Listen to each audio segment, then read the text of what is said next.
Welcome to the Stone Choir podcast. I am Corey J. Mahler. And I'm still Woe. On today's Stone Choir, we're going to be discussing land, places, and territory. This is an episode about real property. It's about, the physical land beneath us.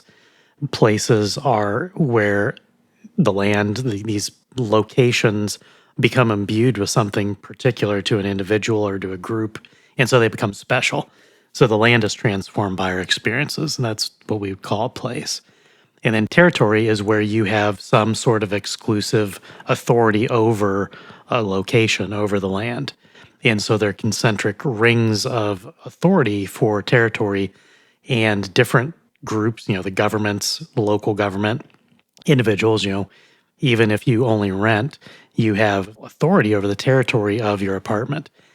Today we're going to be talking about how the physical property that we occupy and that is bestowed to us by God and that we maintain and that blesses us through God's providence is fundamental to our lives. It might sound like kind of a dry, technical, boring topic, but the reason for discussing this is that we want to make you think about it in a different way. We want to make you see that the land beneath your feet, that the places that define your life, and that the territory that someone is responsible for protecting, whether it's you or it's someone above you, these are the things that make us human. If you don't have any land, you can't be human. What I mean by that is that we're on the planet Earth. You need ground beneath your feet to exist. Otherwise you float off into space. No, you have to have some space. We call it personal space. The land beneath your feet, the couple square feet that you physically occupy, is a fundamental part of who you are. And it's not something we ever think about unless somebody runs into you.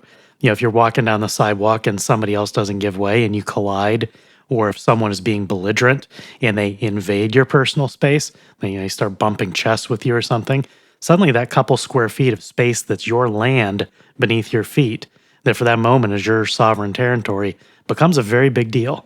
And the fact that there's that encroachment also becomes a big deal. So, it's just land, maybe it's just a sidewalk, there's nothing particularly interesting about it. But when it is invaded by someone with ill intent or hostile intent, then it becomes a big deal. And so politics is all about all of these things. It's about who governs the land, who determines whether these places that we love and cherish are protected, and whether the territory is enforced. And so, once again, as in a couple recent episodes, land, places, and territory, they're basically synonymous. And we're just focusing on those three facets of the concept because they have different applications in our life. So, land is created by God.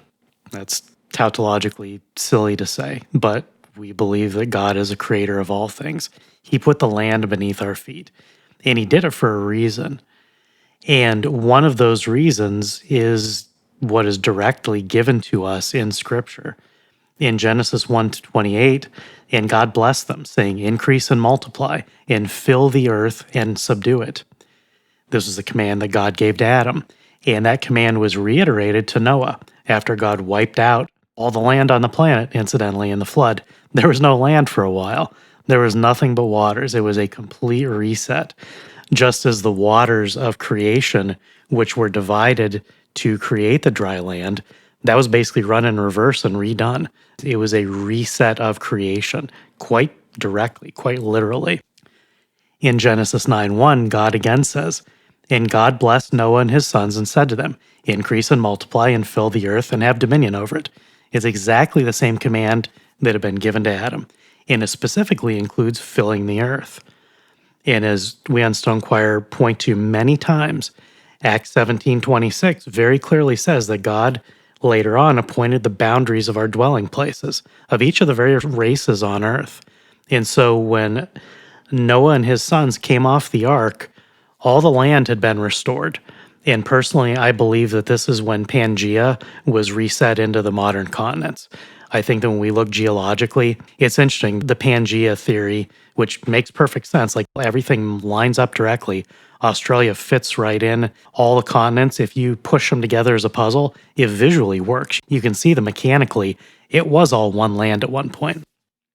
I believe that that was what was created at the garden. I believe that Pangea was just the world before the flood. I might be wrong, but I think it's the simplest explanation for what our lying eyes tell us versus what the Bible tells us. There was a reset. Everything got wiped out and then redone. I think it makes sense that the land was moving around. The mountains arose and, the ark landed on Ararat. God pushed that up. We don't know what was there before. But I think that that's an explanation for when we look at the geological record and we look at the historical record. I think you can easily make sense of it if you incorporate the flood as that moment.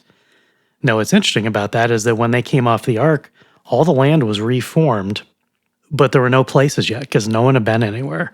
And as I said, for the purpose of this episode, when we talk about places specifically, we're talking about places that mean something to you. So all the land was there, but no one had ever seen any of it.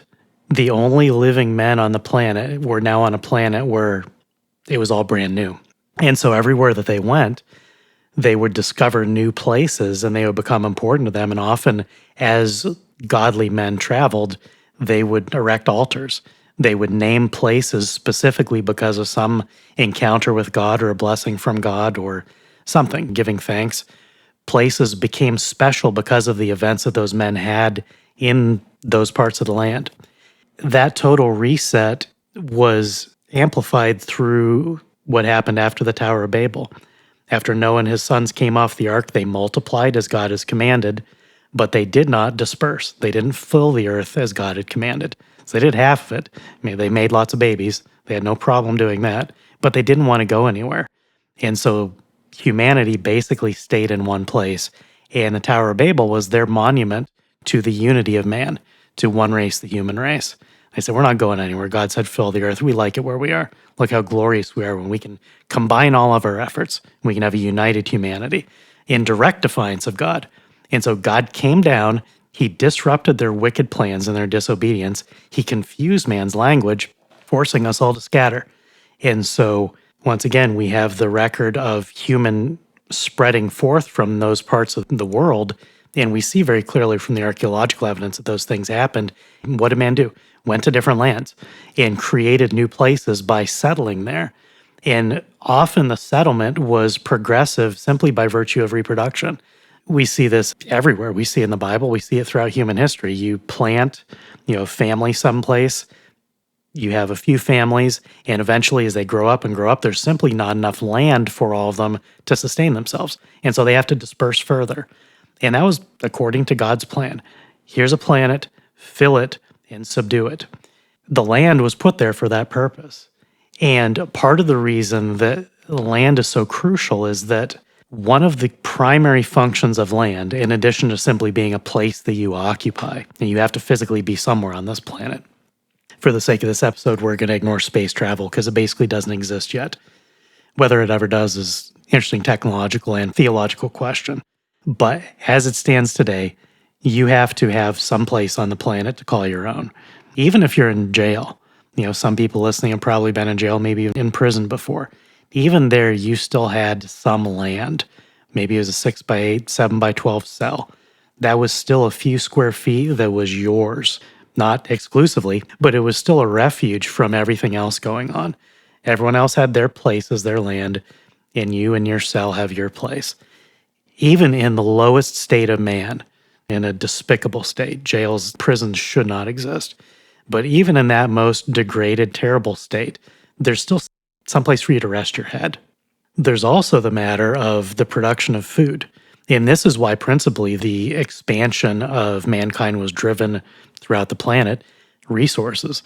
Limited resources which are created by God, food, animals, all the things that we need to sustain life require the land for their production. They spring forth from the ground naturally. All the plants that we cultivate, God made them. And then we discover them, like, oh, this looks tasty. And we start playing with it and doing some breeding and crossbreeding and enhancing. And pretty soon you have a viable food source and you can farm it. And we know that some of the things that are said about anthropological history are not true. We know that Cain and Abel were farmers and herders. That was the very first thing. The whole hunter-gatherer thing is nonsense. Scripture says the opposite happened. When people became hunter-gatherers, it was when they were spreading out and didn't yet have the ability to settle down on lands and say, yeah, we're going to settle here, we're going to grow and spread. It's interesting when you look at the necessity of land for life in terms of food production, because there you need land for you to stand on, even if it's only a few square feet. I mean, if you're a renter, you have a few hundred square feet of your own. If you're renting a room in someone's house or you have a small apartment, that's still your space. But there's also a lot more land on the planet that is dedicated to producing the food that you need. I did a little bit of research just looking up historically before modern mechanical and chemical processes for cultivation of food, how much land was necessary. I picked medieval Europe as kind of the benchmark for this part of the discussion, just because it was something that was sustained for many centuries by people who actually had the IQs to keep up with the stuff. They were not hunter-gatherers. They were able to plan season after season. But they didn't have a lot of mechanical advantage, and they didn't have chemical advantages like we have today. What we find when we look at medieval Europe and its food production is that for the average household of, say, about 5 to 7 people, it took about 30 acres to cultivate the food that would feed those people. Now, that cultivation was going to principally just be grains. There would also be a separate, smaller amount of land for some of the animals that would go into their diet. But in medieval Europe, most people didn't have much animal protein in their diet. There was some milk and there was a bit of meat. There was fish, there were things you could forage. But in terms of what was being cultivated or husbanded, it was pretty limited. And so 30 acres for a household was pretty much the norm, more or less, in medieval Europe. And when you look at the reason that was sustainable is that in any given year, 1/3 of that would be fallow. So they'd only have about 20 acres or so actually in use in a given year. And the rest of it was just left because when God describes the Jubilees in Scripture, it includes Jubilees for the land. God commanded that the land be given a break every 7 years. That's not just some weird Bible command for the special people wandering around. That's literally how creation works. If you do not rest the soil, it will die. You can kill soil. And that's what modern farming has done today, is absolutely killed the soil, which is part of why I'm excluding it for the purposes of this math. So 30 acres meant that you had about 20 under cultivation. They rotated about, every year. 30 acres is about 1,143 feet on a side. It's 0.22 square miles, almost a quarter mile, which kind of makes sense because it's 160 acres per square mile. So 30 acres versus 40, you can kind of see it's pretty close to a quarter square mile. That's not a lot of space, but it's still a lot more than most people have today. But that was what was necessary to keep people alive prior to modern farming production methods. Now, that's important because that was sustainable indefinitely. They didn't have any supply chains. They didn't have any chemicals. There was no petrochemical industry. They didn't need anybody's permission. They just grew what they had. They saved some seed. They replanted it the next year. If we were to take the modern diet and put it back into those production methods, the modern American diet has way more animal protein and ingredients incorporated into it. So between animal products, meats, dairy itself, which would include cheese, butter, milk, yogurt, the average intake of the American today, and cultivated food, so things that are grown, vegetables, fruits, things like that. Today, for our modern standard of living, per person, you're looking at about 12 to 21 acres, very roughly. And this is math I did with Claude, so please don't quote me on these numbers without doing your own research, but they're plausible numbers that are ballparking accurately what I'm talking about here. So in the medieval era, when there wasn't very much protein, there wasn't very much animal input in the diet, you're looking about 30 acres for a household. With the modern diet, with the way we're used to eating, it would take probably 60 to 120 acres for the same 5, 6, 7 person household. So absent a supply chain, absent petrochemicals, that's about how much land it takes to keep you alive. Now, thanks to the blessings of modern science, that amount of area has gotten a lot smaller. It doesn't take nearly as much land to keep you fed simply because of advancements, but those advancements are fragile. And as I said, one of the worst things that we have done to the land very deliberately and consciously in this country is that the modern farming methods completely denude the soil. They basically just use the land as a place in a video game, like it's just a plot, where it's just where you plant the seed and then you add whatever else you need. You add the water, you add whatever chemicals you need for fertilizer, because the soil has been so depleted of the natural resources that are never permitted to regrow. They're never permitted to be restored. And there's so many chemicals put down. You know, all the microbes in the soil that make it healthy, all the earthworms, all the things that naturally make the soil fit for growing food have been destroyed by what we're doing. And so as a result, they have to keep dumping petrochemicals on top of it or they can't grow any food. So while it seems like a modern miracle, it's also a modern horror, because absent the supply chain, all that goes away. And all those farm fields are worthless. That soil is destroyed without all the chemicals that it takes to produce it. So this math, the reason I'm using this medieval math, is that if you want to think about personal sustainability, that's kind of what you're looking at. Now, this isn't an advocacy for homesteading. Specialization of labor is another blessing from God. The fact that we can all be good at different things, that some people can grow food for others, is a blessing. I don't want to undo or return to nature any of that. We don't want to give up some of the benefits. But the reality is, whether you're growing your food or somebody else is, there's a lot of land that needs to be dedicated to feeding your mouth. And if that land doesn't exist, you don't exist. You have to have the land under your feet. You have to have land to produce the food that you eat. And absent that, you don't exist as a human being.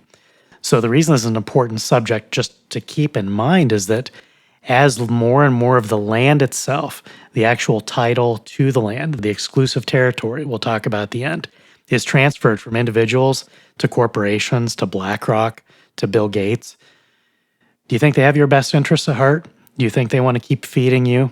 Do you think they won't jerk the chain and say, well, if you want to eat, you're going to have to eat this other thing that's been adulterated with these things you don't even know about? The land and who controls it is a vital issue, vital in the etymological sense. It is a matter of life and death. Who has access to the land and what they do with it determines whether or not human beings can thrive as a species. So it may seem like a boring, banal, kind of esoteric topic until that goes away, until someone else, it turns out, is controlling all the land that produces the food that you eat. Someone else is controlling all the land that determines where you can live. Suddenly you realize that we will have been turned into cattle. And so these blessings from God that begin with the soil under our feet, it's not some theoretical thing, and it's not just a theological thing.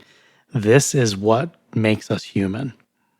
With regard to physical land, some of you, on hearing about physical territory, actual land, and the connection that people have with it, will have brought to mind certain theories and ideologies that were more common in past centuries. That's not to say they were wrong and so they fell away and were replaced by something better. Rather, we in the modern world have disconnected ourselves from the land and from the reality of what land represents. We could sum this up, of course, in two words that make people very uncomfortable in some cases: blood and soil. Because in order to have a nation, you actually have to have soil. You have to have that physical land.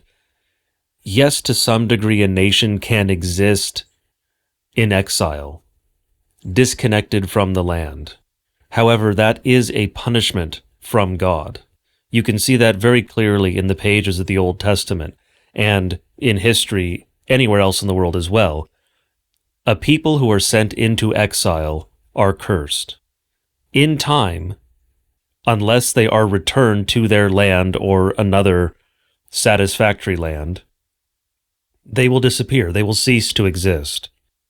Because in order to have a nation, you have to have a people, a physical location, which is to say soil, and you have to have a national myth. We're not touching on the national myth in this episode, so that's a topic for another day. But necessarily, you have to have that soil. It is insufficient just to have the people. The people are necessary. We can see a similar thing to this with regard to, for example, the human being. As a human being, you are spirit and also flesh. However, at death, your spirit is separated from your flesh for a period of time until it is restored to you, and that's good news, Or if you are an unbeliever, it's restored to you, and that's very bad news. But you can exist without your body. You are diminished by being separated from your flesh because you are meant to be the combination of those things. You are, again, a gestalt. You are something that is greater than the sum of its parts. The same thing is true of a people, of a nation. You can have that nation for a period of time separated from the land. But if that persists, if that separation continues for too long, the nation will cease to exist. This is something that should be of the utmost importance to us today, because when we look at the current state of the world, we see various nations, various peoples being dispossessed of their land. In some cases, perhaps in many cases, this is a curse from God because of the sinfulness of those nations that are being dispossessed.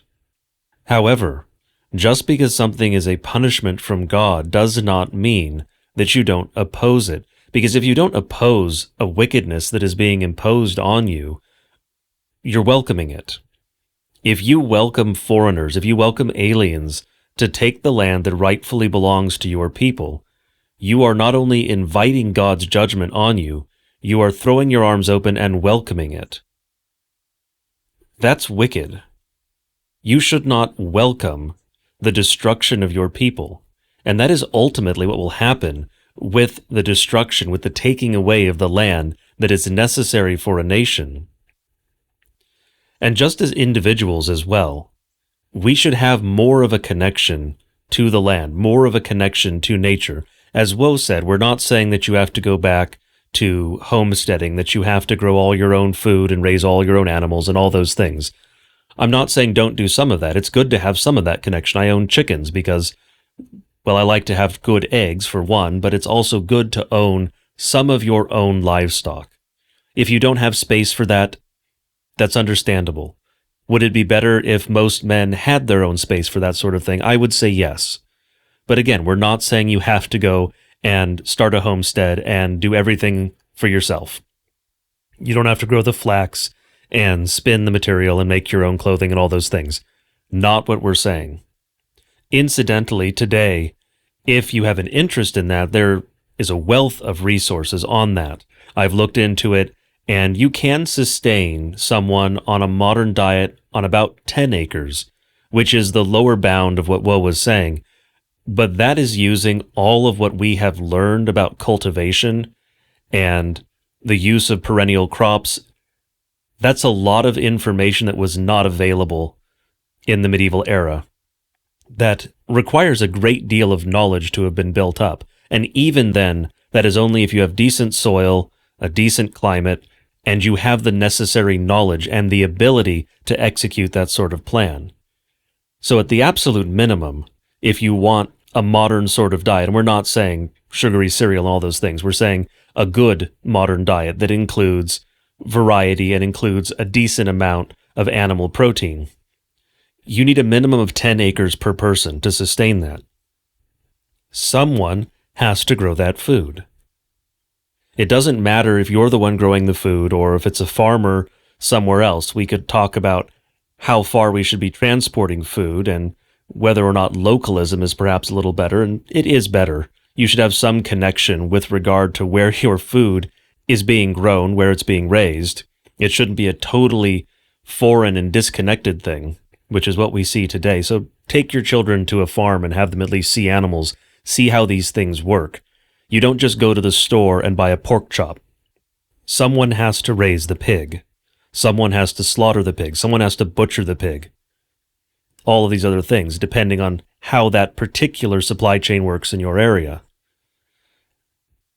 The modern world has given us a sort of delusional disconnect from the actual natural world.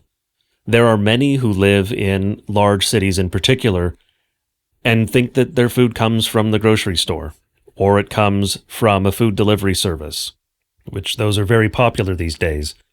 But we no longer have that connection to the land. One of the fundamental problems that we have with the way things are constituted presently in the modern world is that we have this disconnect from what it means to be an actual person. And so many go through life with no real connection to any place, any territory. You could become a rootless cosmopolitan. You could travel the world, you can see all sorts of interesting things and have all these experiences. But if you have no connection to any place, if you have no connection to any land, you are missing out on what God designed us to be. Because fundamentally, human beings are creatures of the earth. That doesn't mean that we're contained on the earth and that I'm saying we can't explore space or whatever. I think those things are possible. But it means that we are connected to the soil in a very real way. And if you don't have that connection, if you don't cultivate that connection, you're missing a part of what it means to be a human being. And not only that, but when we have this vast chunk of the population with no connection to the soil, with no connection to the land, that's how we wind up with a lot of the problems we see today. If you don't have a connection to the land, you aren't going to respect the land. If you don't have that connection, you're not going to care about pollution as much. You're not going to care about conservation as much. That's part of the reason we no longer have certain species in our territory. In the United States, we eliminated a number of species. Now, some of them, yes, that was fine to do, at least to tamp down the population. For instance, you don't want grizzly bears wandering around in the cities in California, perhaps. But we did this with animal species that were a key part of the ecosystem and are necessary to the fruitfulness, to the fertility of the soil. One of the big examples would be the beaver. We virtually wiped out the beaver in the United States. We've started restoring that population in some places. It has recovered in some places, but it's nothing like what it used to be. And part of the reason we were able to do that is that we didn't have any real connection to the land. We didn't feel like we were invested in this as part of our past and part of our future. Part of what it means to give an inheritance to the next generation is to pass on the land to them in the same condition you received it or in better condition. That has not been done for centuries at this point. Certainly, the past century has been an intensive version of it. But with this diminished connection to place, this diminished connection to physical place, to land, you cease to truly be human. You lose something that is essential. As Christians, we should certainly look at the fact that God didn't just make Adam. God could snap his fingers and everything came into being. If he were so inclined, he could have done that. He spoke most things into being. That's what we see in the pages of Genesis. That is not what God did with Adam. God formed Adam from the soil, from the dirt. He formed us in a very different way from how he formed much of creation, because we have more of a connection to the soil. We have more of a connection to the earth. This isn't in some new age or Green Party sort of sense. That's not what I'm saying. I would say I'm an environmentalist, but in a certain sense of that term, and it's a discussion for another time. But as human beings, God designed us to have a connection to the physical world, to the soil, to the land. Part of that is because we are stewards of creation. It's not just that we are supposed to subdue the world and bring it under our thumb, as it were. Because yes, we were told to subdue the earth. But in addition to subduing the earth, we are to act as stewards of God's creation. God created a good world for us. God created many wonderful things in nature. Yes, now things are fallen and there are various insects that like to bite us and diseases and all these other problems, but most of creation is still good in a fundamental way. Not in the way that it's untainted, because everything is tainted by sin, but in the sense that the fruit of the ground is still there for us. Trees still yield fruit. Animals still reproduce. We have food and air and water, and all these good gifts from God still exist. We should not only exercise our dominion over the earth, but we should exercise it in the sense of being stewards of these things, to preserve them not just for ourselves and also for future generations, but because that's part of our duty to God. It is what we are supposed to do, given the office that He has given us as a species with regard to His creation. That has to start with this connection to the soil, with this connection to the physical world, to the natural world. If you do not feel like you have some connection to the land, when you look out your window and you see that land, if you have no connection to that, no feelings for it, it's just, it exists. I happen to be here today. I could be somewhere else tomorrow. If that's the way that you look at it, you are never going to properly execute your office as a steward of creation. You are never going to develop that full sense of self and family and community and nation that requires as part of its bedrock this connection to the soil, this realization that you are not actually separate from creation. You are part of creation. This is one of those things that we see cropping up in a certain way to a certain degree in many Christian groups and in certainly many other groups. But there's separation of mankind from the rest of the physical world. Yes, we are made in the image of God. Yes, we are more intelligent than the animals in most cases. Yes, we have all these various gifts and things that God has given us that set us apart to some degree from the rest of the natural world. But at the same time, we are connected to it in such a way that we are not separate from it. Because man is an animal. You are a mammal. So are most of your pets. I have to breathe air to continue living. So does my dog. I have to drink water to continue living. So do my chickens. Many of the things that the animals have to do, we have to do to survive. We are reliant on these natural systems in the same way that they are. That doesn't mean that man is just another animal, but it does certainly mean that man is an animal. And that connection to the land, that respect for the land, that realization that we are not separate from and above this system, but rather we are reliant on and part of it, is a fundamental part of becoming an actual, fully human being. Because otherwise, you disconnect yourself from all these things, and you attempt to live as if you are something else from what God made you and from what God intended you and wants you to be. The beaver is a particularly interesting creature in terms of soil amendment because it is the fundamental reason that North American soil quality was so great. The beaver dominated the entire continent before Westerners showed up, and we hunted them nearly to extinction, which was a tragedy because as people were moving west, they got annoyed seeing these beavers creating dams and swamps and blockages and, creating wetlands in places where they wanted to have dry soil. Because there are other places where there was great soil, great high quality farmland. What they didn't realize at the time, or I don't think they did, they certainly didn't care, was that the very reason that the soil was so high quality was that the beavers were constantly moving around. And the very act of flooding the land was what was restoring the soil. So forget about, a God-ordered jubilee. If beavers move into an area and dam it up for 10 years and it gets saturated and all those microbes move in, you have fish appear and all sorts of things, and they're naturally going through their life cycles and then dying and decaying. All that settles down into the soil and completely rejuvenates it.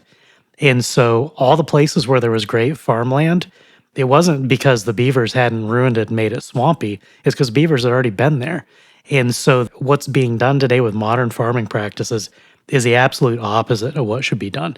We should have 500 million beavers running wild, and we should treat them as sacred animals because they preserve the thing that keeps us alive. Now, you got to manage. I'm obviously not actually calling for 500 million beavers to be set free just doing whatever they want, but the quality of the soil is not a function of how many petrochemicals you pour onto it.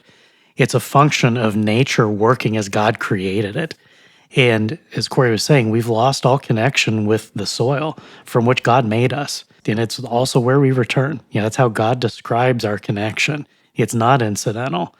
And we were created to have that sort of love and understanding and relationship with the soil.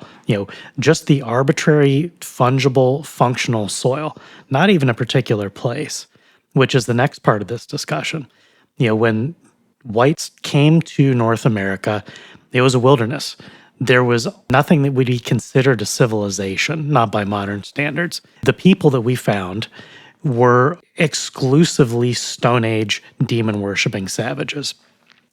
And within not very many years, God directly wiped out 90% of them with plague and pestilence. They were killed by diseases that the West brought. And while we're told today, oh, that was one of the original sins of Europeans, we accidentally killed all these people with disease. Well, if you believe that God is actually a part of the universe and that he does things, when Christians show up and demon worshiping savages start dropping dead by the millions through disease, the Christian view is that God did that for our benefit. So there's nothing there for us to feel bad about. So effectively, when we came here, there was nothing. It was just wilderness. As we moved west and we conquered more and more lands, in large part simply by showing up, sometimes there had to be a lot of vicious battle to achieve it, the land became places for us. When my ancestors got off the Mayflower and they got off the boat in Jamestown in 1608, I am descended from someone who survived that first winter. And I had 5 ancestors here by 1623, over 4 centuries ago. When those people got here to this land, I am certain that every one of them got down on their knees on the soil and thanked God that they had survived that incredibly arduous trip. And then they begged for God's mercy to continue to keep them alive in this God-forsaken wilderness where they were surrounded by demon-worshiping savages who were trying to murder them almost continuously. I have numerous ancestors who were murdered by Indians. When the first colonists landed in Plymouth and they landed in Virginia, those became places. They gave them names, they dedicated them to God, and they became places in the sense that it actually had a very personal, particular meaning for them.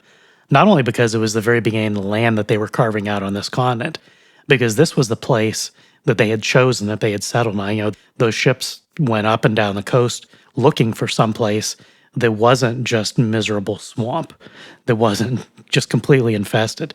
They were looking for some place that looked like it might be able to actually sustain them, because that was their goal. They were unlike the conquistadors that went to the South America and to Florida. These were men, women, and children. These were families coming to settle here. They were not simply military expeditions. And so being able to be a permanently sustained community was a part of it.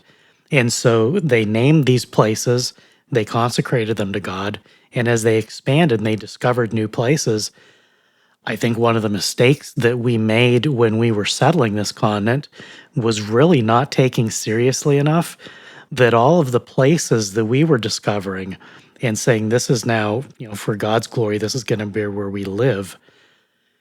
I don't know to what degree they didn't take seriously, but we can tell looking back and looking today to what degree they failed to exorcise those places from the demons that had been consecrated by the worshipers of that evil before us. Because those demons are roaring back today. If you exorcise a demon and send it away from a place, it's not free to return, not unless it's invited. So the fact that these demons are returning means that we have our ancestors and we have failed to say this is a Christian land now, this is a Christian nation, and these places are God's places. That's different than land, because a place is connected to the people. As Corey said, that terrifying phrase, blood and soil. When those two things are connected, then you have a true nation, a sustainable nation. The import of places is that they are land that we define in terms of our experiences, and then there becomes a symbiotic relationship where those places in turn define us, and it's a mutually reinforcing thing. And there are a couple different kinds of places to help explain what it is I'm talking about here. I mentioned this story before on X, and I shared it on another podcast I was on, but I'll reiterate here because some of you haven't heard it. I think it's a prime example of an incidental place that can have very particular meaning to an individual. At the end of my second to last year at Apple, right after we finished shipping the second last OS I worked on and going through a review process, I had my pretty much annual blowout argument with my boss. He was a hot-headed Irishman and I was me. So we really liked and respected each other, but every once in a while we would just butt heads about things that were beyond our control. It was never personal. We were both just each aggravated with circumstances beyond our control, and we would yell at each other instead of yelling at the problem.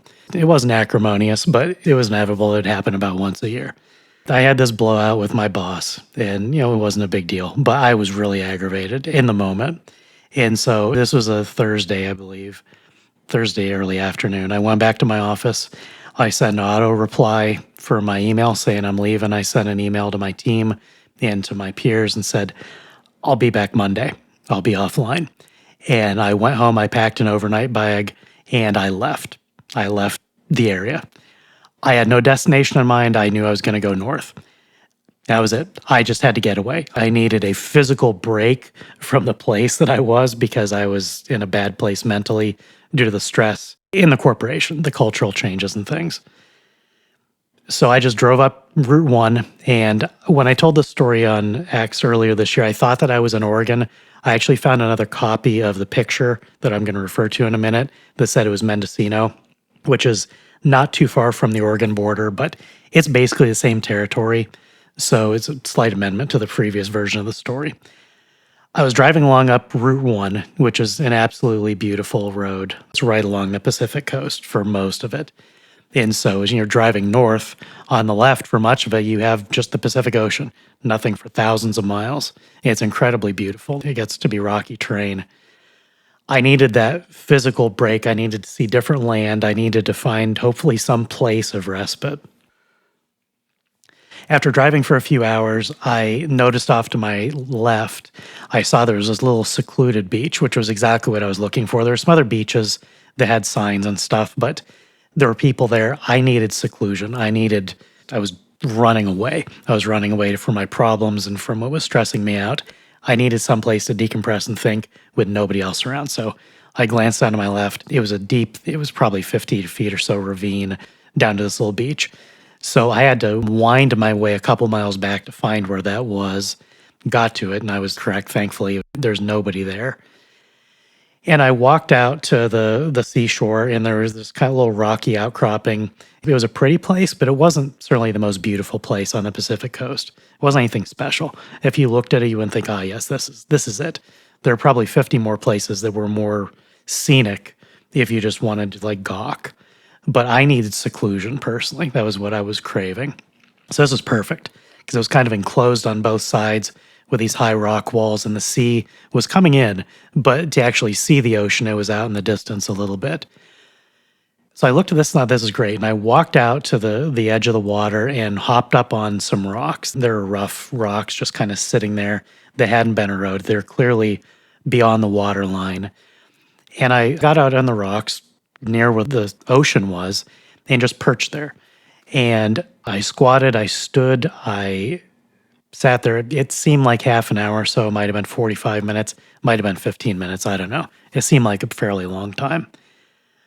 While I was there, on this land that to me was not yet a place, it was just, here's a location where I can have my peace and quiet. In my mind, I was working through all the permutations of the problem I was facing at work. There was basically cultural changes, management changes above my boss's level. I could see that there was a certain inevitability of things happening that I fundamentally disagreed with, and I was trying to figure out how could I navigate this? How can I win? How can these things happen, and how can I still come out where I'm happy with the results for me personally, for career-wise? And as I sat there perched on that rock, iterating over and over through every possible permutation of how these things could go, I was only finding losing scenarios. And after a while, it dawned on me that the tide was coming in. I kind of had a sense it was when I went out there, so I didn't go too far under the rock in the water because I didn't want to get trapped behind me. So as I was focusing, I was looking at the water and looking at the rocks, but I was really not paying attention. I was paying attention to my problems in my head. I started to notice the water coming in more and more. And as my focus shifted from what was going on in my head to what was going on around me, I paid attention to the tide coming in. As I watched the waves creep up the shore, a few inches each time, coming a little bit closer, starting to surround me, starting to rise on the rock I was on, I started thinking about tidal forces and thinking about the size of the ocean and thinking about how much power it takes for water to flow uphill, which is really what's happening when the tide comes in. Water's actually coming uphill because the moon's pulling it. That is power that awesome doesn't even begin to describe it. And as I was watching the inexorability of the tide roll in, it dawned on me that it was the same problem that I had at Apple. I was up against the same inexorable forces with what was happening culturally that I was with on that rock with the tide rolling in around me. And I remember if I laughed or not, I probably did. But I certainly laugh about it now when I think back to it, because in that moment I realized I lost. The problem that had driven me away from the office, driven me hours away from where I was, I realized that I had lost. And I was suddenly happy. I was totally relieved because I wasn't annoyed about winning or losing. I was annoyed about not knowing what was going on. I didn't have a solution to the problem. And so I only tell this story because as soon as it dawned on me that, like, okay, the tide rolling in and the cultural changes in my workplace, it's the same problem. This is inexorable. There's nothing I can do. It's not even about losing with honor. I got nothing. It's going to happen. I can scream and shout all I want. I can't change anything. It'd be no different than those rocks trying to resist the tide coming in. I enjoyed the scenery for a minute and then turned around and hopped back off that rock while I could still get to shore without getting soaked. And before I left, I got a few feet from the rock that I'd been perched on. I turned around and took a picture. We'll link in the show notes if you happen to care about the picture. It's kind of a pretty scene. I took a really nice panorama. That was an early iPhone. It was a work phone. I haven't had my own for almost 20 years now, but I had a work phone on me. And so I took a nice panoramic shot of the whole thing. So you can see the bridge that I had come on. You can see the ocean. You can see the rock I was perched on. This became a place for me in that moment. There's nothing special about it. If you look at like, okay, that's nice. It's some rocks. The Oregon coast, the Mendocino, Northern California coast is very pretty, but nothing special. There are hundreds of places just like that, many far prettier than that one. To me, they were all interchangeable, but I wanted the seclusion. And so after I had that revelation, like, okay, I went out on that rock not knowing what was going on, not knowing what I was going to do. I came off that rock knowing that my career was over, knowing that there was no way for me to continue as things stood. And so 370 days after I took that picture was my last day at Apple. I went for another year, and that was when I quit. And I was happy after that. I mean, it became stressful in that last year because things kept getting worse and worse as I knew they would. But that place became a place for me personally when I turned around and took that picture because it was something special. Something special happened to me. And so one aspect of places is precisely like that. We all have places like that where something happened. Maybe it was something very good. Maybe it was something very bad. Many of you, if you've met your spouse in a particular place or you got engaged or got married, those are very happy moments where, just one among many locations, all sorts of land, all sorts of restaurants, all sorts of beaches become a place when something really personal happens. Places are a vital part of what it means to be human because it's another part of what Corey was talking about earlier with our connection to the land. It's not enough simply to treat the land as a fungible economic unit that is a source of your sustenance and your livelihood. Those are good things. Those are blessings from God. Not denigrating that in the slightest. But it's still not the complete human experience. If you do nothing but rise and toil and rest with no appreciation for anything around you, with no connection to any real places, you're not a full human. That's a tragic thing that should be avoided. And sometimes it's just as simple as paying attention. But as I said, a lot of these places become such because of the experience that we have. The reason that this matters is that those places then become things that we should guard and protect. I think an example that's shared would be the national park system and the state park systems. The fact that this land is set aside where it's effectively owned by no one, there's no exclusive economic use of it, it becomes the opportunity for people to go to those parks and create their own places. There's going to be some place that you visit that becomes a place for you personally because of what happens there. Maybe it's a little alcove in the woods where you teach your sons to start fires, teach them how to pitch a tent, someplace where you go fishing. It doesn't have to be a park, it can be anything. The land becomes a place when you love it, and you love it because what happens there. The love that we have for places is because of the human connections we have with each other and that we have with whatever moments occur in those places. And that's vital. It's necessary for our human identity for those connections to exist. And we have to think about this stuff because if you don't have any of those places, you're just wandering through life aimlessly. It's one of the principal arguments against living completely virtual lives where everything only happens on the internet. There's no place there. There are conversations, there are upsides. It's not that it's all downside, but the virtualization strips you away from human connections that are vital. I think one of the simplest examples of a place is the dinner table. When I was a kid, when cable and satellite TV was just beginning to encroach on family life, when the internet was just barely brand new in the mid late 90s, the family dinner table was something that my parents guarded jealously. Like, you're going to come down here, we're going to have dinner. I'd whine about it because I wanted to go play video games. I wanted to be an idiot. I didn't want to participate in the places that were the connection for the typical family unit. Like, the family gathering place of the dinner table is vital. It's always been a vital part of human connection. Eating together is a fundamentally intimate human experience. And the dinner table is not special because it's furniture. And it's not even special because maybe the food is very poor. Maybe you're very poor and the food is meager. The dinner table is still special because God is providing your sustenance and you're surrounded by people who love you and you're in it together in good times and bad. And so the dinner table is a place in our lives because of that, because of the blessings that are there and because of the connections we should be having in places like that. It's just furniture. Every dinner table everyone has ever eaten at was just some furniture in a store. It was like land. It was nothing. It was fungible.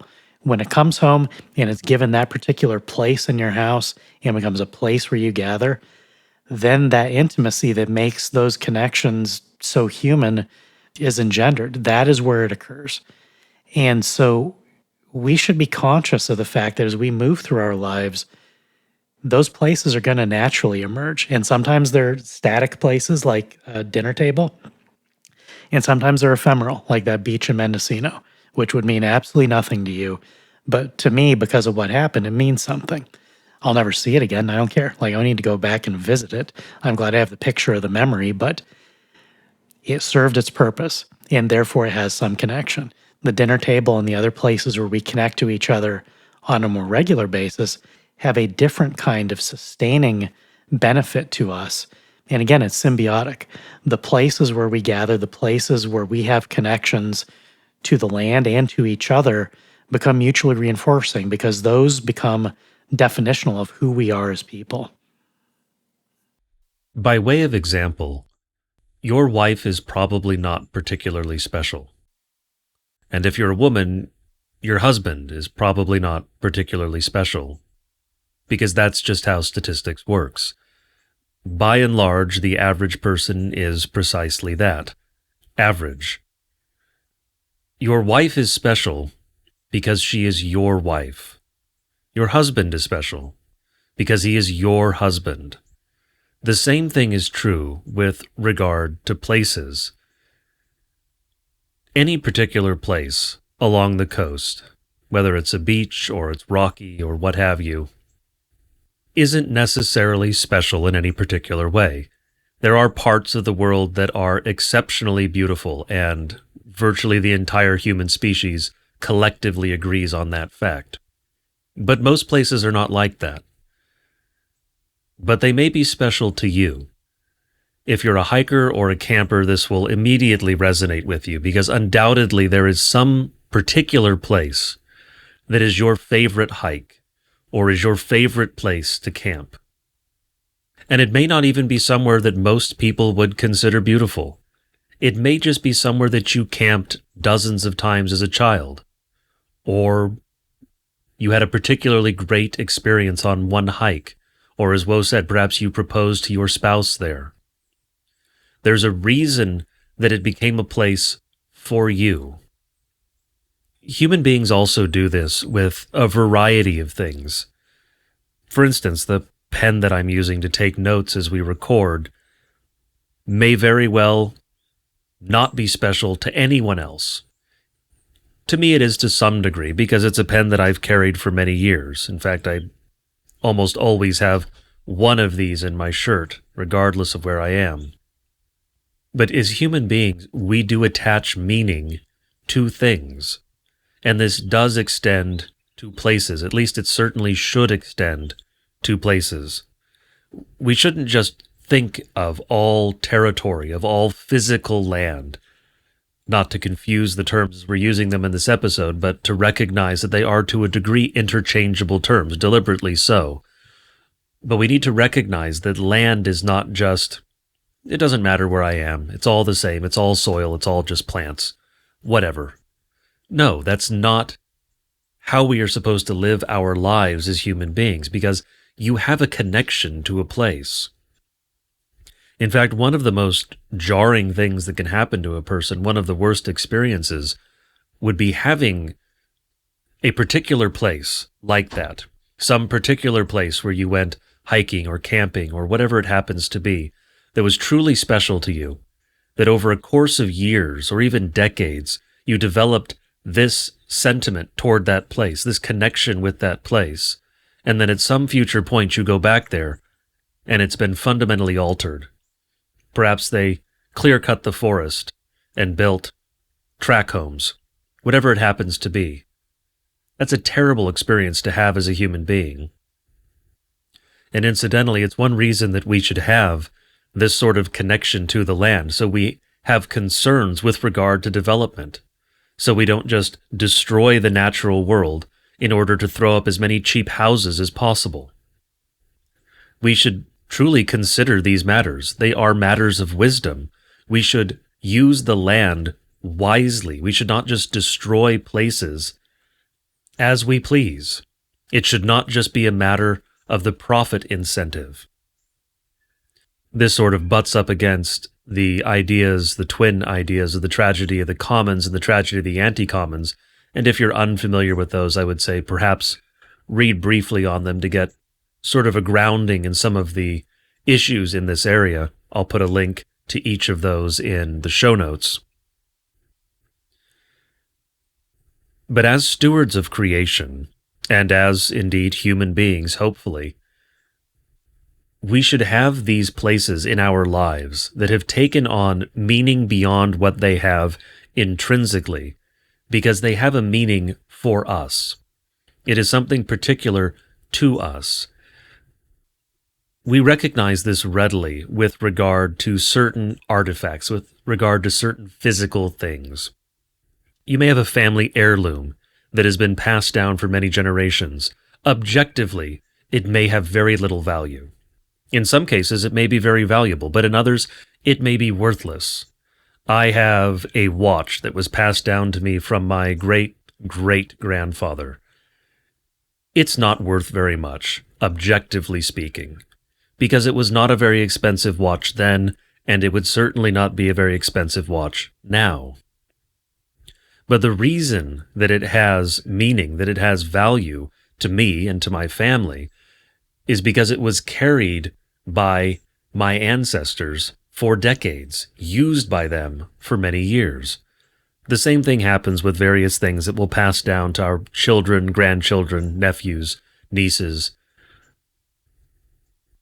These things have meaning above and beyond what they have intrinsically. The same thing takes place, and certainly should take place, with regard to physical locations. We have less of this today because so many people move around so much, too much, quite frankly, because as human beings we were not designed to be on the move constantly, to relocate all the time. Yes, this obviously is a significant problem for certain occupations. Military families undoubtedly will recognize the toll that this takes. But there is something inhuman about moving around all the time because it severs you from the land. It makes it impossible for you to create these sorts of places, for you to build this sort of meaning and attach it to those places. Because every time you move, you're really starting over. You no longer have a favorite spot to watch the sunset, a favorite spot to watch the sunrise, a favorite part of the coast where you like to watch the tide come in or go out.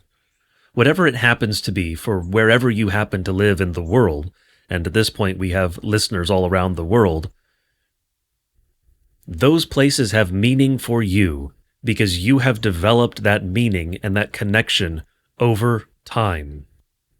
And these things take time. Part of the reason your wife is special to you is because all the time you have invested in that relationship. It took all of that time to create that. There's no shortcut. There's no way you can do it faster than you did it. You can't speed it up. The same thing is true with regard to place. Because in a very real sense, how some of these places develop is generationally.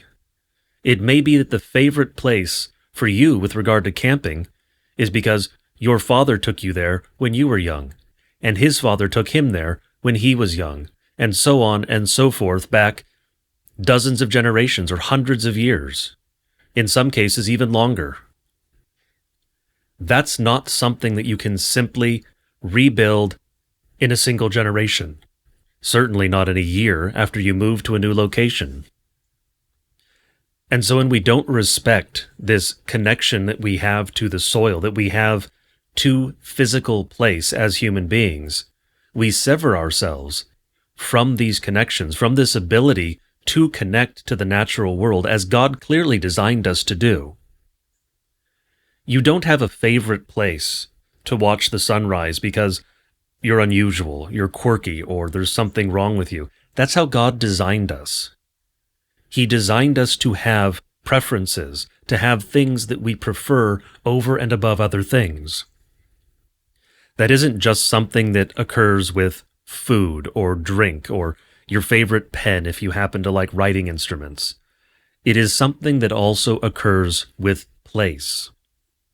And in order for that to occur as it should, you have to have roots in that place. You have to have a connection to that place, and preferably it is a generational one. And one of the ways that that can be destroyed is with unrestricted and unregulated growth, development so-called. When you're simply clear-cutting and changing things and modifying them to the point where you're severing these connections that have been built over many years, over generations, you're destroying the ability for people to connect to the land. And you are destroying the connections that were made in the past. We see this happening at a breakneck pace all over the country today. Part of that is because so-called immigration. We have had an influx of tens of millions of people who should not be here and are putting strains on all of our systems, particularly on our infrastructure and our housing market. And so these places are being destroyed, and people are being severed from the land. That's part of the goal, of course. Because if you can be severed from the land, if you no longer have this connection with regard to place, then you don't have the investment with regard to that land. You don't have any reason, you don't have the necessary warrant to want to defend it, because you don't feel connected to it. Which is something that we see all throughout history and all over the world. Those who do not have a particular connection to a place, to a particular plot of land, to a particular region, to a particular country, those who lack that connection, that relationship to the land, are more willing to destroy it for the sake of profit, or to sell it out to foreigners for the sake of profit. They are willing to do things that someone who has that connection will not do, would never do, virtually regardless of price. One of the best examples of this, if you look at those who have owned a big chunk of land for a very brief period of time, they are more willing to sell to developers than those who have inherited a farm that has been in the family for centuries. If you have a farm that your ancestors built with their own hands back in the 1600s or the 1700s, you are going to be much less likely to sell that to a developer who will come in and destroy it than if you just bought a chunk of land 10 years ago. There's less of a connection to something where you don't have those deep roots. We've gone over this in many other episodes with regard to how many of these problems and necessarily solutions are generational in scope, are generational by their very nature, and that is certainly the case with regard to place. But you have to have the places, the potential places, in order for these things to be built, in order for these connections to be made and then maintained and reinforced and passed down. And so if you don't protect your land, if you don't protect your territory, you can't have places, because you've destroyed the very possibility of those things existing, of those connections being made. And that is, of course, what we see happening today. A great deal of it is deliberate, because again, if you can disconnect people from their land, from their territory, then you can get them to do things they otherwise would not do. Or at the very least, you can get them not to care when you do things to which they would otherwise object. Before we finish with the import of protecting territorial sovereignty, as Corey is getting into there, I want to give two last examples. I want to give two last examples of places that are or should be vital to us today. And these are competing examples in modern life. One is your church, and the other is a sports stadium. In centuries past in Christendom, the cathedrals and even just the regular old churches that were built in medieval towns, sometimes they took centuries to build. It literally took men multiple generations to construct something. A workman, an artisan, may well labor on a portion of a church for his entire lifetime, knowing that his grandson would still not live to see its completion. And yet they did that not simply because they were bored. It wasn't simply make-work projects. This was done because they understood that the place of the church itself, where God's elect gathered together, was vital. It was vital for their spiritual health. It was vital for their community. The work, the effort, the passion that they put into that, the sheer artistry that is unparalleled today. There are things that were done in the past that we could not recreate. We've lost the ability to make things with our hands that were so common that it was just like whoever's nearby is going to work on this.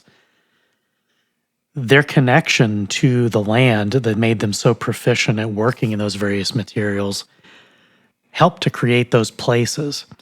And the reason that I contrast, particularly the medieval cathedral or the medieval church with the modern stadium is that they serve the same purpose. The same amount of resources are poured today into the construction of these multi-billion-dollar sports mega complexes that we used to pour into the place where people gathered around word and sacrament. And for the same reason, that is where worship occurs. That which is most highly desired and prized, that to which you provide the greatest interest and the greatest amount of resource devotion is your God. And we see this in many lives today. I used to drive every day between two graveyards. There was a Catholic graveyard on one side and a Protestant graveyard on the other. And I could tell that the one side was Catholic because I had a bunch of Mary statues. I could tell that the other was Protestant because there were a number of graves. Well, there were no Mary statues, so I could tell the difference. But it was only in the Protestant grave site that there were a number of headstones that were lovingly curated and maintained throughout the seasons by living members of the deceased family with sports pennants. Whatever their favorite team colors were, some were college, some were pro sports. That was the confession that they took to their grave. The affinity for some sports ball team was so definitional to those people who are now dead their living memory is of their devotion to whatever team it was. And you can tell that because the colorful pennants are maintained in season and out. That is a confession of religion. Now, there's nothing wrong with sports per se. They shouldn't be competing religions. I'm not setting athletic activity against being faithful Christians. Both should be occurring, although not at exactly the same time, at least not the worship service. You shouldn't have Sunday events. Leave that stuff for the rest of the time. Let Sunday be for church. And then there would be a lot less of a problem. But the fact there are people who never have any church home, they have no place of church where they have a community of fellow believers, but they have a place that's Soldier Field or Wrigley Field or Candlestick Park, which is now gone. You have these places that their names echo down through the generations for however many decades they're erected. Because unlike the cathedrals of old, they're capitalist. They're erected and destroyed to pursue greater profit in the next calendar year. The reason those places are vital is that they're institutions. They're places that are locations where people pour their passion and their energy. And the church is a good place. A church is a place where you should gather together with your community of fellow believers. And you should do the church stuff. You should do family stuff, community stuff. And that should be the group of people that are an important part of your life. Not exclusive, but an important part of it. Sports would be fine if it weren't a substitute, but what we see today is almost exclusively that. I look at some pastors' timelines on Sunday, they don't say a word about God. They will tweet all day on Sunday about sports. It's football all day on Sunday. It's not the Lord's day in their heart. And it's not that they want to unwind. I've said before, I have no problem with pastors needing to unwind and do something, but if you're going to scream at Stone Choir for not having enough gospel when lots of people hear enough gospel to become Christians, you should just shut up about football on Sunday. Spare me the sanctimony. These places are definitional in our lives for good or for ill. And that's why identifying which places are our places is so vital. Because if you find that, a sports stadium has more pull on you spiritually than any place where you gather with your family or your church community, you might have a problem that you should examine. So part of the reason for highlighting this stuff is its diagnostic criteria. Just examining in yourself and in others, what's their true religion? As we kicked off the beginning of this year's podcast series, true religion is that which you fear and love the most, that which has your greatest zeal. And for many people, it's sports ball. In Christianity, it's just something you tack on. It's something you can say they're holier than thou whenever moral issues come up, but you don't know how to articulate what's moral. That's a disaster. Spend less time worrying about sports scores and more time studying the Word. If you can get both right, fine. But if one is going to lose, let's make sure it's not God. That seems like table stakes. The last part of this is on territorial sovereignty. I'm sure Corey will give a better legal definition of this, but basically, territory, as we're talking about it here, it's beyond land, it's beyond places. Territory is that which has an exclusive domain. You have exclusive authority in a territory, where you is going to be whoever has the authority. So for the continental United States, it's the federal government has the exclusive domain over this territory. They have the right, they have the duty, and they have the obligation to preserve this territorial integrity against all invaders and against all enemies, foreign and domestic. Incidentally, something that literally does not exist today. The exact opposite happens.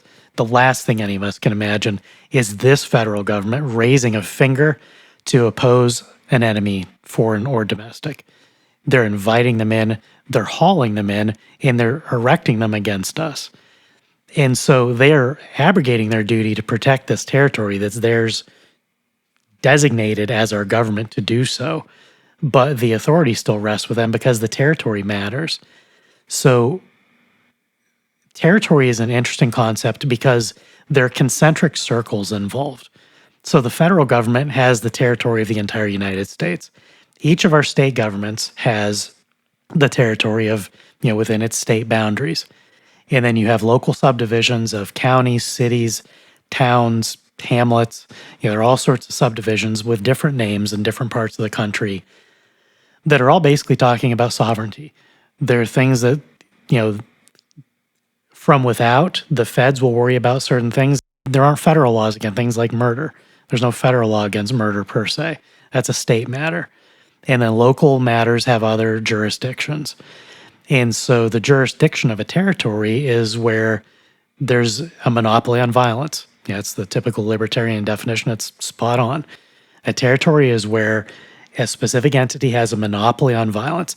They are called upon to enact violence wherever there's violation of the laws and to prevent violence, which is often the same thing, or at least it should be. And then as we get down to the small concentric circles, we have our own territories.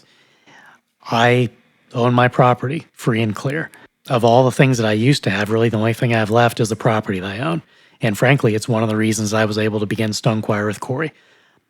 I don't have a creditor that can kick me out of my house for being a neo-Nazi podcaster, which is defamatory, but it's what people want to say because that's how you hurt someone today. And so if I didn't own this territory that I live on, I might not have started this because I would have lacked that security. Maybe not, I don't know. But it's certainly something that was part of my conscious calculus. Even if you are not blessed to have land or blessed not to have a mortgage, even if you're a renter in an apartment, even if you rent a bedroom in somebody else's house, that is still your territory in the sense that you have exclusive claims over it for most purposes.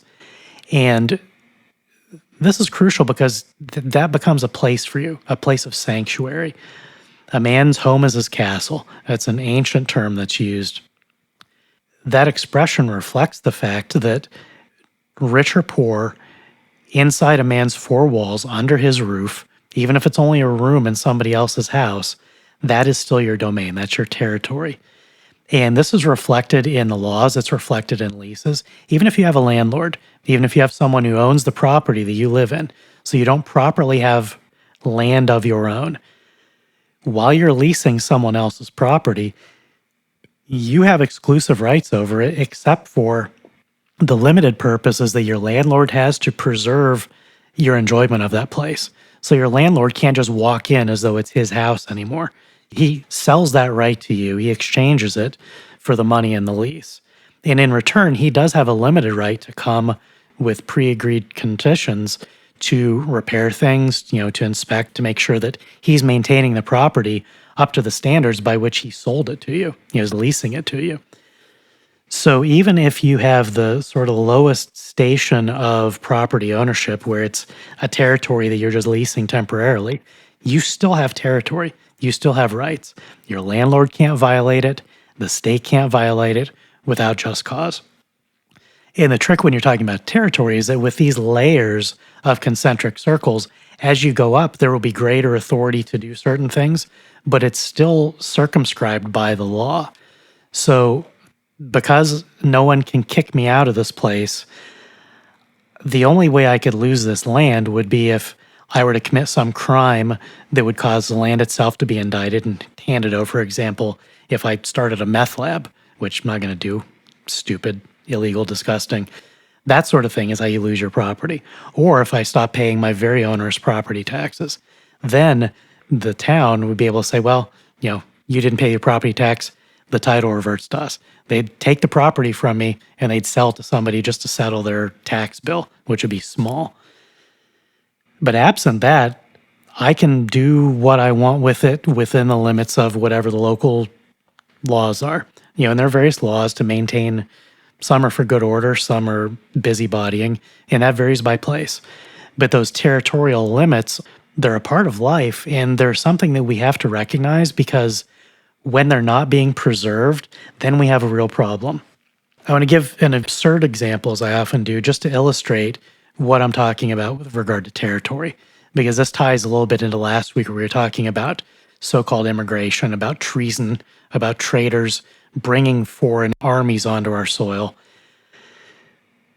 Territorial sovereignty means that I can't just show up to your house and do what I want. Say some of you like me, you might have me over for dinner. I would be there as a guest. You would invite me into your home as a guest.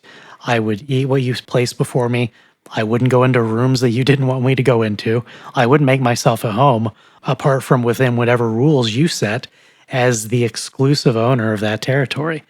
And as long as I play by the rules of the house, I would be a welcome visitor for a time. If, on the other hand, I start breaking the rules, I start pawing around, I start messing with things that don't belong to me, I start, get into your liquor and making rude comments, well, suddenly I'm not an invited guest anymore. Suddenly I am someone who needs to be sent away, and you're going to physically remove me.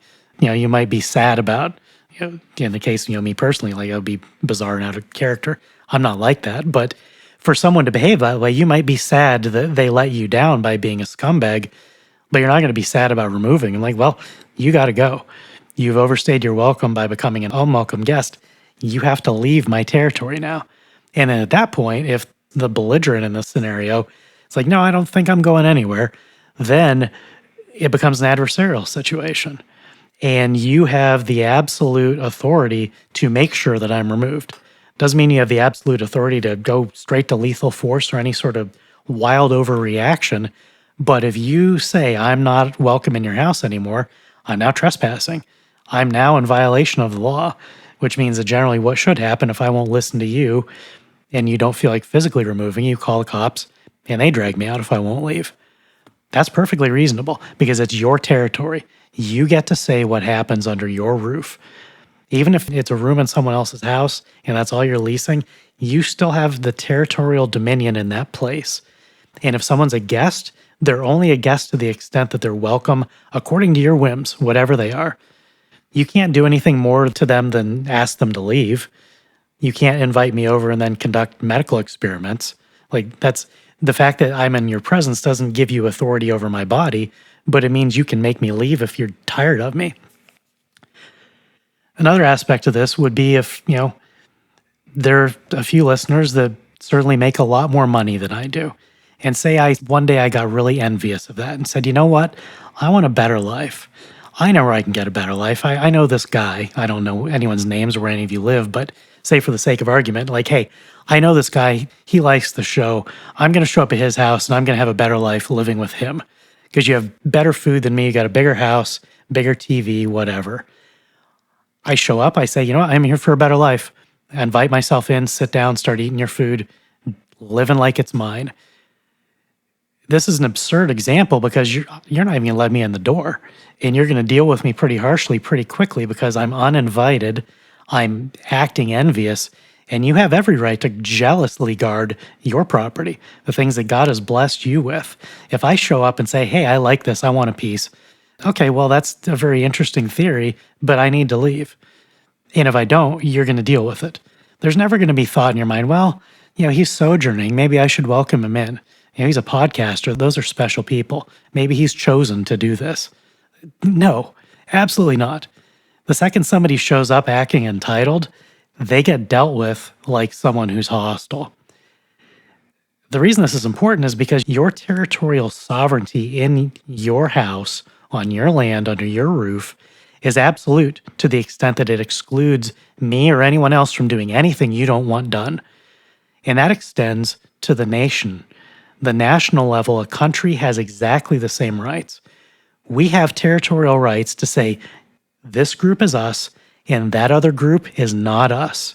And even if someone is welcome as a guest temporarily, which is fine, travel is fine, vacationing is fine, when it turns into invasion, when it turns into envy, which is where someone says, oh, I want a better life, I know where I can get it. I can get a better life in the United States. They got a bunch of stuff. They have nicer stuff than I have. I'm going to go there and take their stuff because I want it. The only difference between the example where you would kick my butt and throw me out on the street if I tried to do it, and when the Haitian or the Guatemalan does it, is that I'm white, and you know that it's BS if I try it. Suddenly, if somebody has an accent and they have a different skin color, like, oh, wow, I'm so confused. I don't know what's going on. Maybe I have to let him in. This is insane. This land is our land. God gave it to us. This is our territory that we protect because it's given to us for that purpose.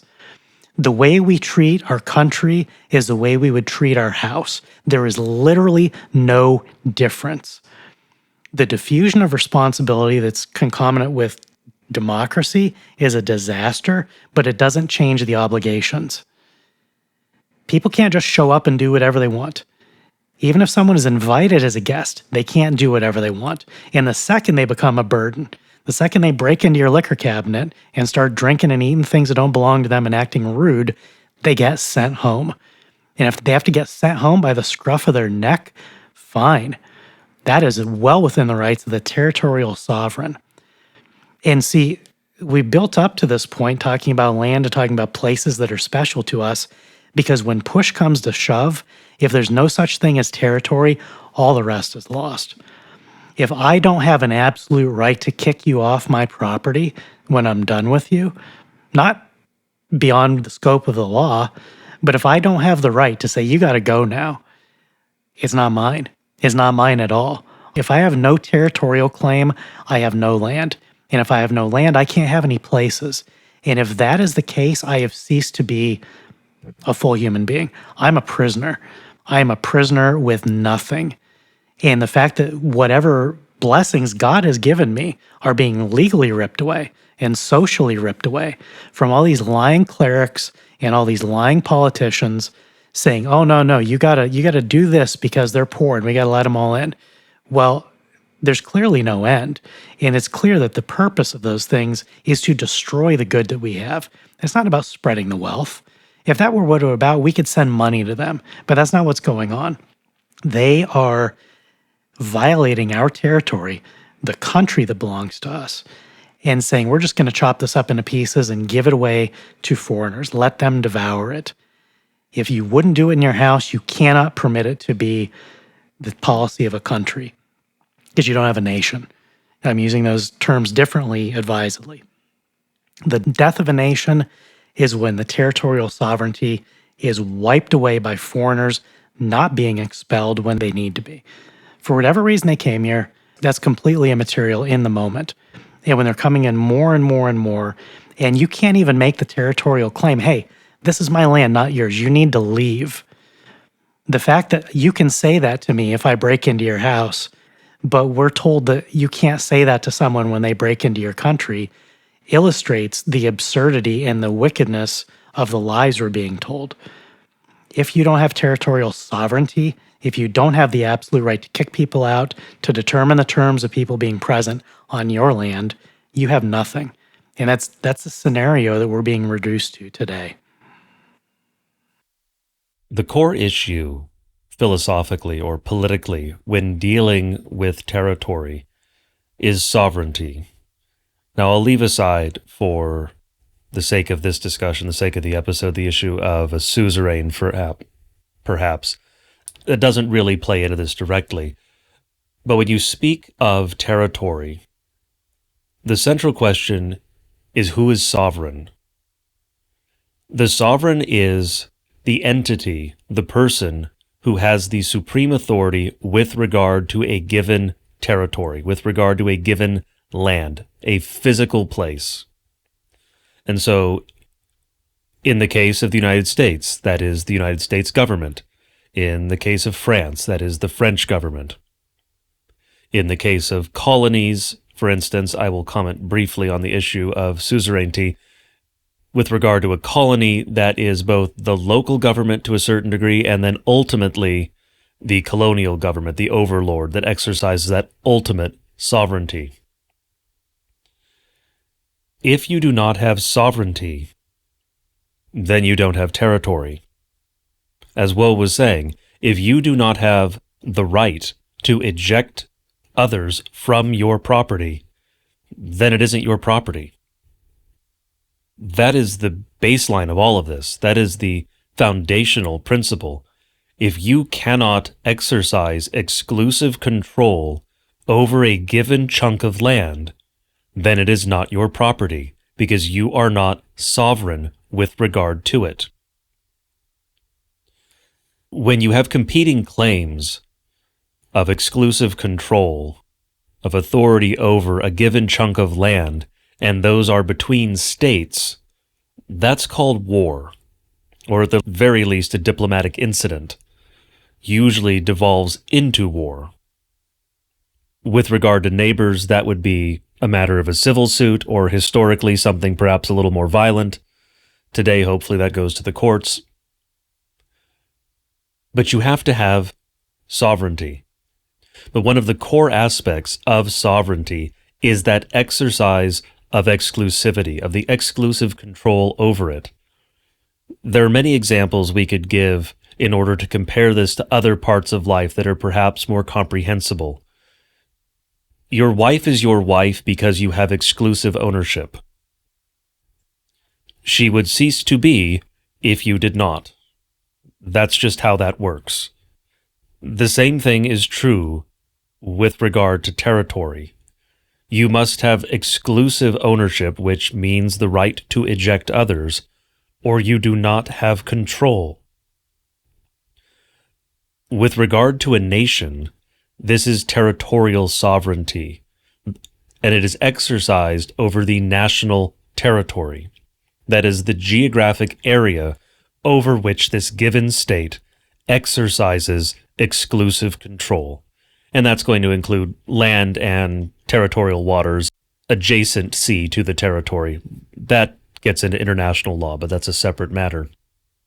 There's a very good reason that early on in this episode, we mentioned what it means to be a nation, what the requirements are to be a nation, blood and soil. Again, leaving aside myth for another day.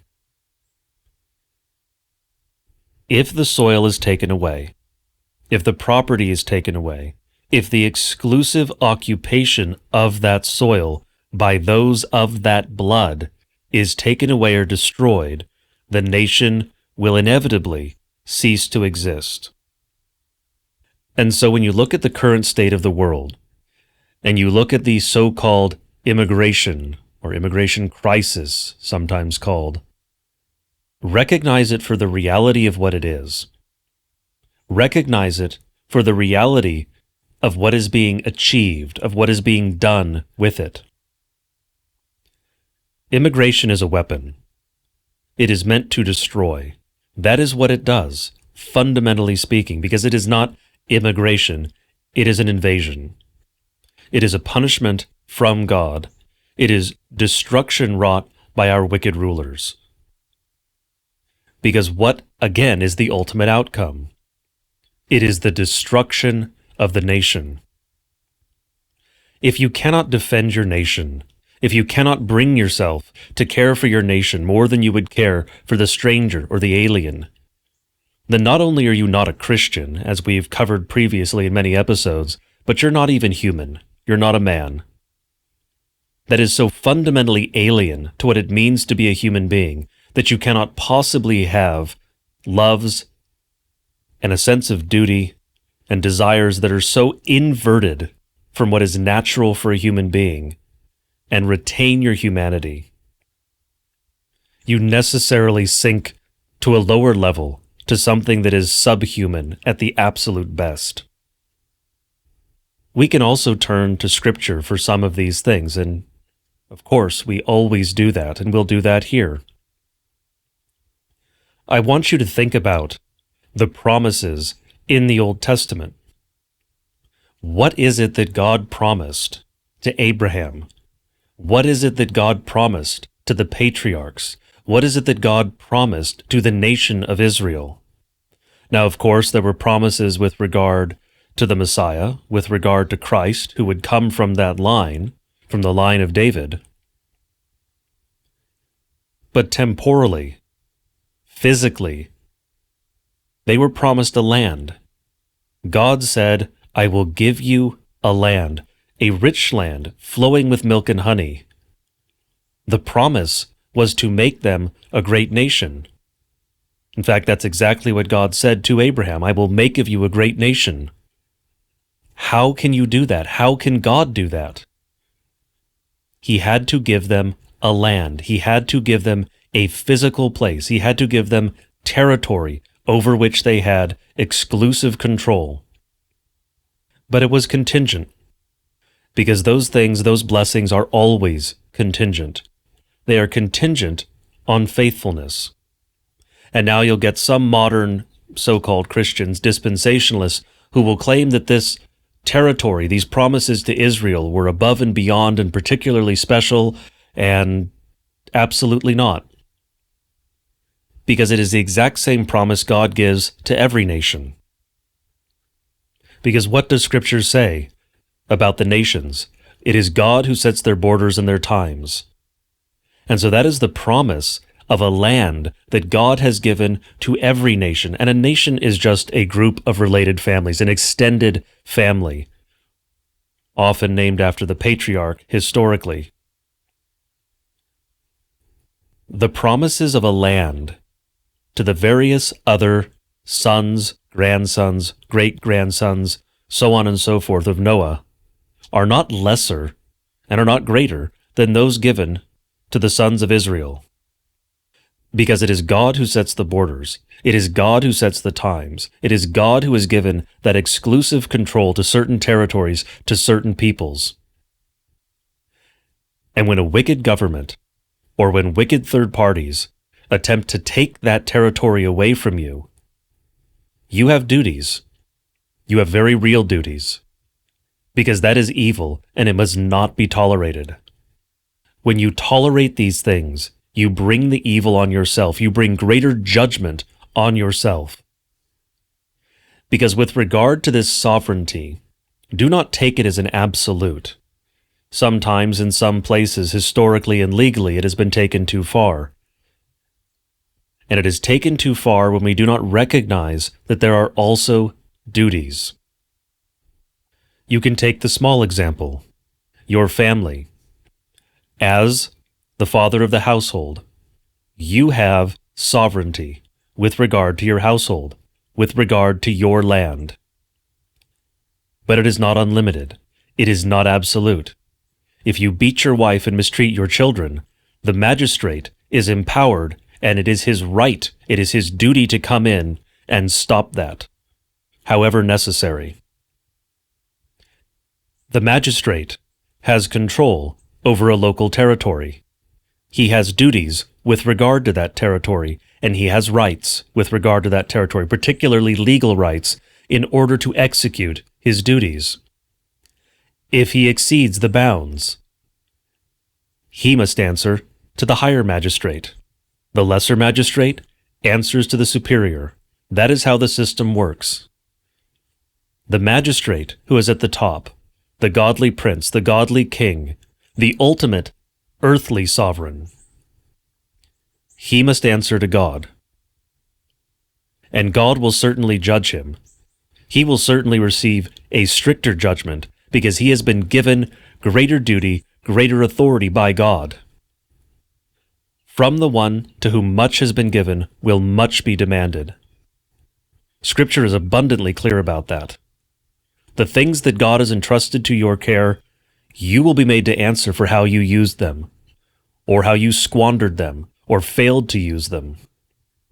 And that most certainly includes the land that God has given you, whether it is your land as a person, as an individual man, or as a nation. I've said this before, and I would recommend it again, but go and look at the instances in Scripture where God speaks to the nation of Israel.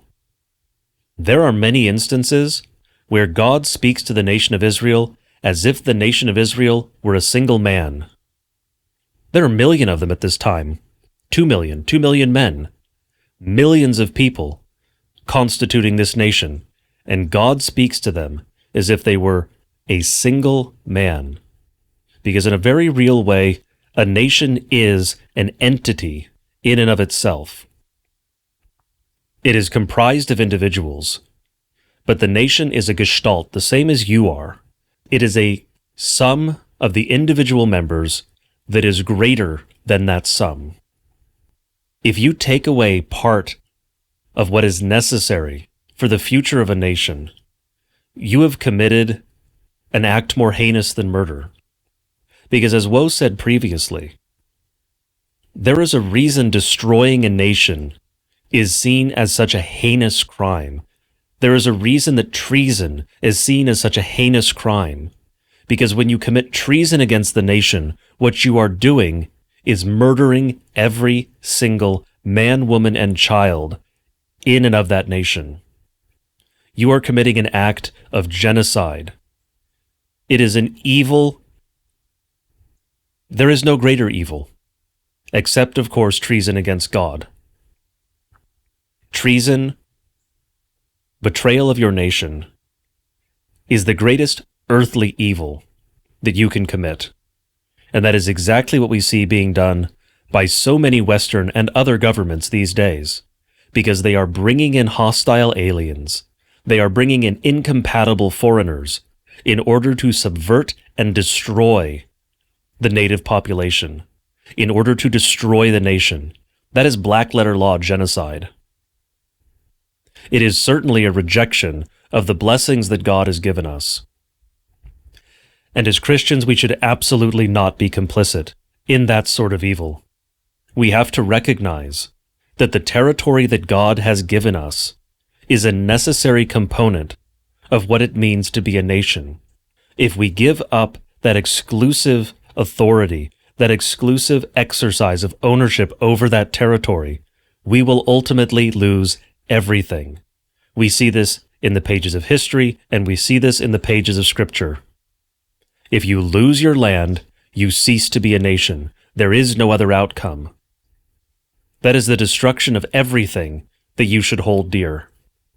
And it is what we see being done actively, deliberately, intentionally today, without control over your territory.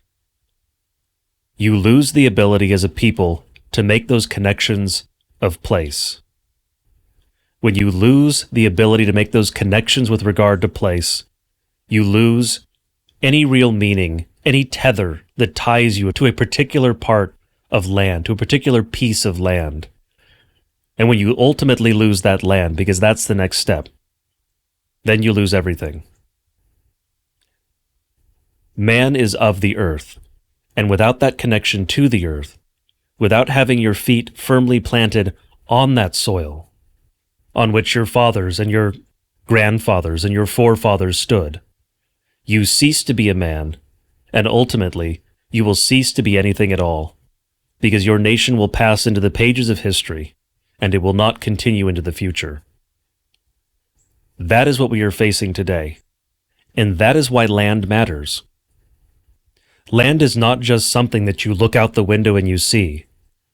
Land is something upon which you stand, something for which you stand, something as a man you should be willing to defend, something upon which you rely for your future, for a meaningful future, for your ability to be a full and complete human being by developing connections with it, extending those connections with regard to your neighbor, with regard to your cousins, with regard to the other families that constitute your nation, and together exercising that territorial sovereignty, whether it's embodied in a godly prince or some other ruler. May God give us a godly king. But regardless of the sovereign in which it is embodied, it is incumbent on that sovereign to exercise defense over that territory for the good of those who have been entrusted to his care, which is to say the nation, not foreigners, not aliens, not those who have come here to steal and rape and kill. It is his duty to exercise his office, his authority, the power that God has given him on this earth to protect those entrusted to his care, those to whom he owes duties, not foreigners, not aliens, his family, because ultimately that is what a nation is. And as Christians, we should be willing to defend our nation and the territory on which it rests, at least as vehemently, at least as staunchly, and at least as uncompromisingly as we are willing to defend our own home and our own family that God has given us and entrusted to our care. It is our duty as men to do nothing less.